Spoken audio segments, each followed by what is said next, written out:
Olá, sejam muito bem-vindos à nossa disciplina de análise de investimentos e fontes de financiamento. Eu sou a professora Clévia França, sou economista, mestre em economia e doutora na área de metodologias para o ensino de linguagens e suas tecnologias. Quero desejar boas-vindas a essa primeira unidade em que nós vamos tratar de custo do capital. Veja, vamos trabalhar aqui custo do capital, toda a base conceitual, para que você entenda que uma empresa ela é 100% financiada, mas, devido a isso, ela tem apenas duas fontes que se financiam, recurso próprio e recurso de terceiros. Então, acompanhe comigo o objetivo dessa aula. A ideia é apresentar a você os conceitos relacionados ao custo do capital. Então, nós vamos entender onde estão esses custos, ou seja, onde estão os recursos de terceiros e os recursos próprios dentro do balanço patrimonial. Claro que partindo de toda uma base conceitual. E como nós estamos falando de custos, é importante também falar de retorno. Por isso, nós vamos abordar de maneira mais conceitual neste início a taxa interna de retorno, porque vocês vão chegar ainda nesses cálculos. E os fatores que afetam o risco. Se nós temos um custo de um lado, se do outro lado nós temos um retorno, então nós temos o quê? Nós temos um risco, certo? E esse risco também é trabalhado nessa primeira aula, assim como o custo de fontes específicas. E aí a pergunta para que nós possamos iniciar a nossa discussão. Você sabe como se posiciona o custo do capital no balanço patrimonial? Não? Então acompanhe comigo. Antes disso, vamos definir custo do capital. Segundo Kanlowski, o custo de capital é o custo do dinheiro que foi aportado em um determinado investimento, ou seja, a remuneração que deve ser obtida sobre o capital investido, de forma que, ao buscar os recursos financeiros, seja por via própria ou seja por via de terceiros, a empresa precisa remunerar de maneira adequada a fonte financiadora dos recursos, ou seja, nós chamamos isso de prêmio pelo risco assumido. Então, é necessário que se busque essa remuneração de maneira específica.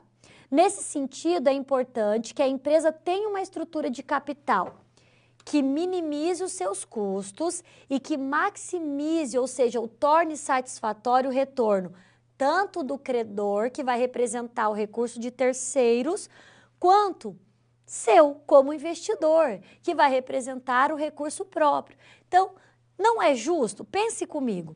Se você faz um empréstimo no banco, certo? Você vai pagar juros por esse empréstimo. Então, o banco já sabe a remuneração que ele vai obter. A remuneração do banco é os juros que você vai pagar. E qual é a sua remuneração? Quando você decide utilizar o seu capital próprio em um determinado negócio, o que você deseja receber em contraparte? Um retorno, uma remuneração do capital investido. Então, nós temos de um lado o credor e do outro o investidor. E minimizar esse custo é maximizar esse retorno, tanto para o credor quanto para o investidor.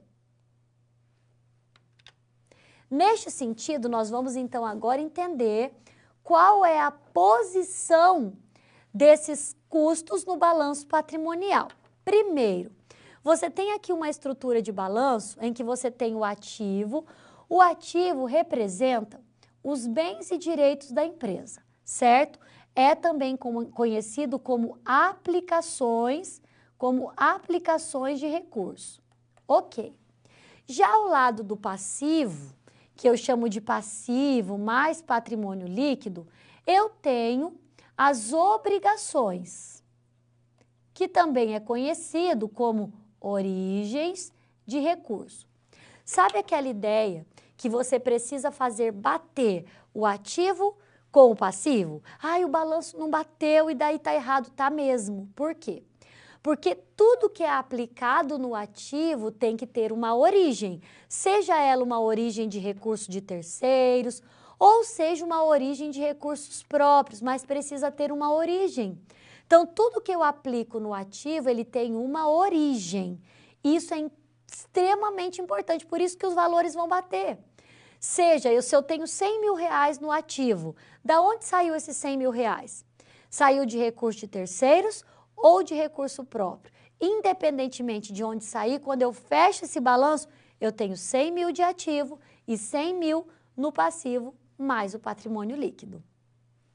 Então, é o seguinte, vamos colocar aqui como exemplo. Eu tenho 50 mil reais no meu ativo. De onde saiu esses 50 mil? Qual foi a origem? Ao lado do passivo, eu tenho recurso de terceiros, que pode ser no curto prazo ou no longo prazo. Curto prazo dentro de 12 meses, longo prazo acima de 12 meses, tá? Então, aqui, o passivo pode ser o passivo circulante, que é o curto prazo, e o passivo não circulante, que é o longo prazo. Tudo isso diz respeito a recursos de terceiros. Fornecedores, empréstimos, financiamento no banco, tudo isso recurso de terceiros. Mas eu posso também usar o meu recurso enquanto proprietária da empresa ou enquanto sócia. Esse recurso é chamado de recurso próprio. Pode ser o capital social, pode ser o lucro retido, que entra aqui. Então, vamos dizer que o recurso de terceiros eu usei 25 mil e usei 25 mil de recurso próprio. Qual que é o total? Não é 50 mil?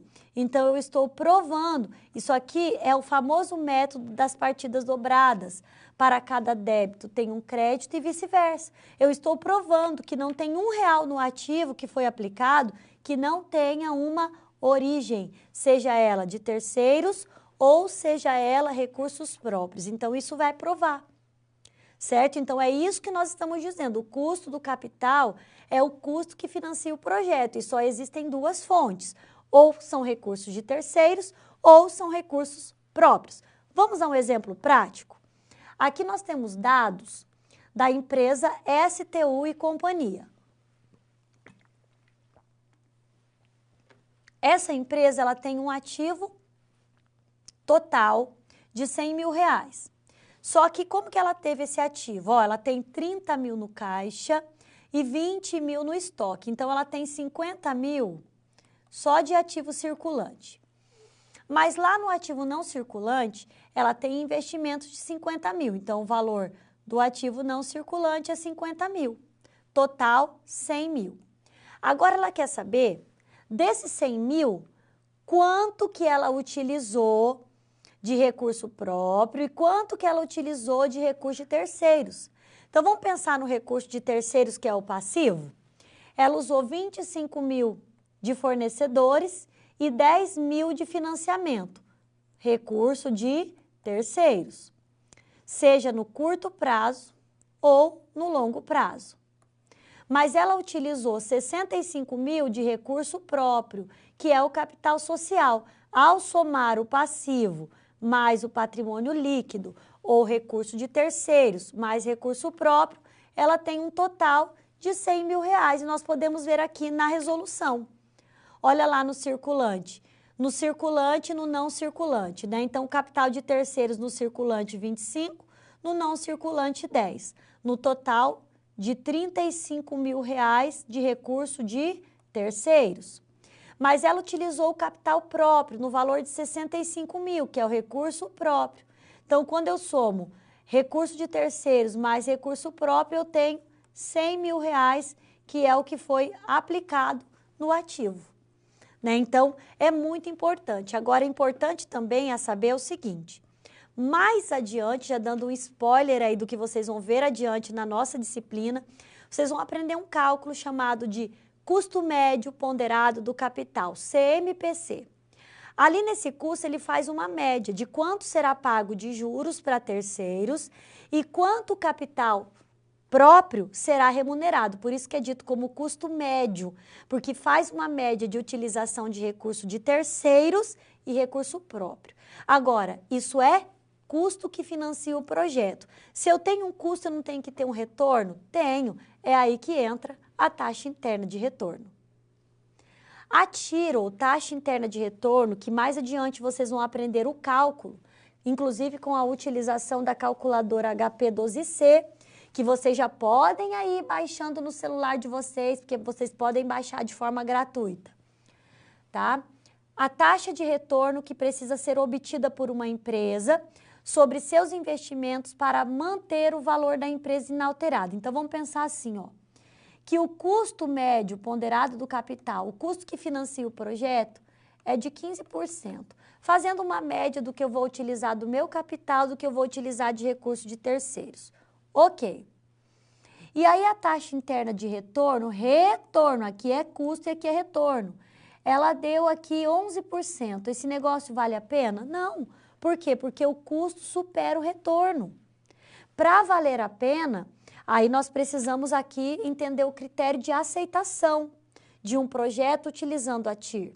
Então, num projeto de investimento, o custo do capital tem que ser menor que a TIR para que o projeto seja aceito. Então, se eu tenho um custo médio ponderado do capital de 10%, que é o custo que financia o projeto, e aí eu calculei a TIR, que é a taxa interna de retorno, que agora nós ainda estamos vendo somente a base conceitual.